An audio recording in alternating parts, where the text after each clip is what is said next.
Baylor Medical Center treats patients every day with different ailments, but for some visitors who park in this parking lot behind me, the pain ends up coming from their wallets. Just how easy is it for people to get inside Texas Hall? Well, once fans get their tickets, all they have to do is open the door and walk right in.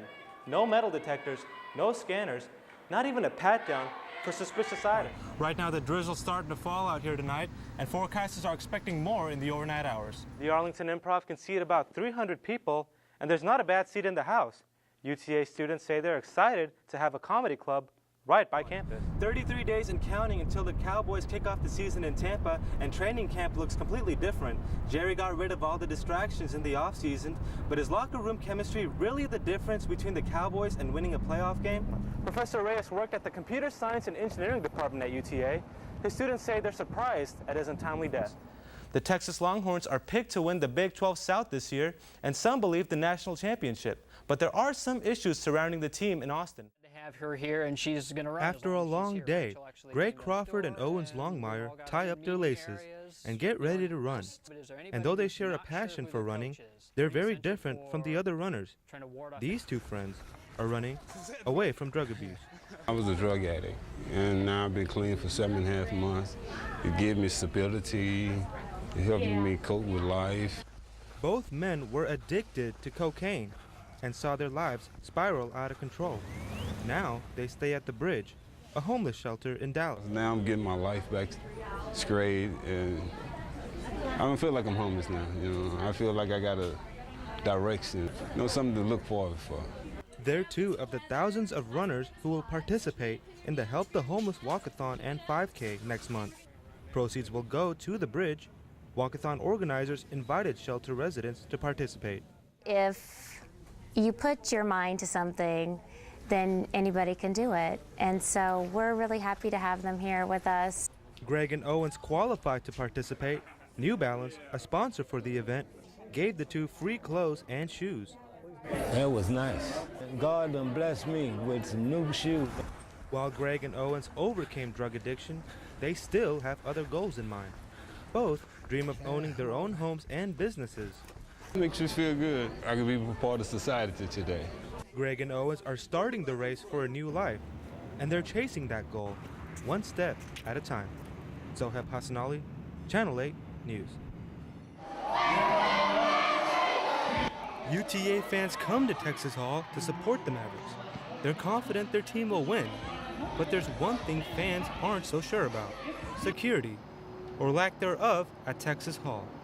Oh, there is something to think about, Joanne Daniel has a granddaughter on the volleyball team. She's noticed the need for more security. Yeah, we went in and we got our tickets and we came through here and come here in the bleachers to sit down. In light of the recent attempted terrorist attack in downtown Dallas and the tragedy at Fort Hood last week, safety is once again a hot topic. So just how easy is it for people to get inside Texas Hall? Well, once fans get their tickets, all they have to do is open the door and walk right in. No metal detectors, no scanners, not even a pat-down for suspicious items. Also missing are security guards inside the arena, providing no protection for fans in case of an emergency. Texas Hall also hosts several other events, including plays, concerts, and commencement ceremonies.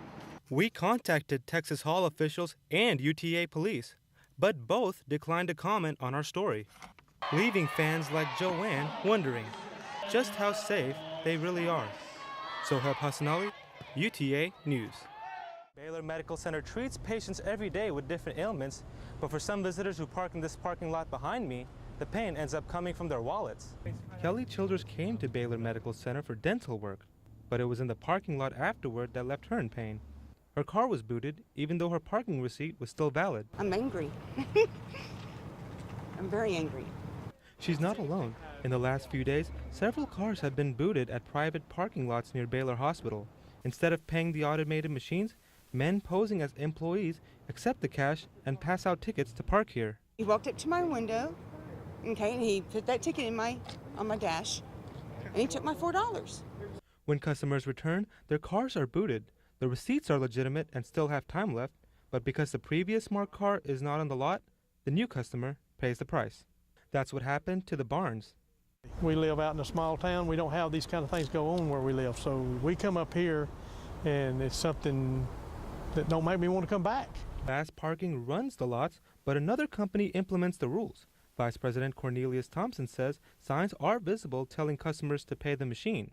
We've heard about this problem, and we're going to, like we've corrected other problems, we'll do our best to correct this one.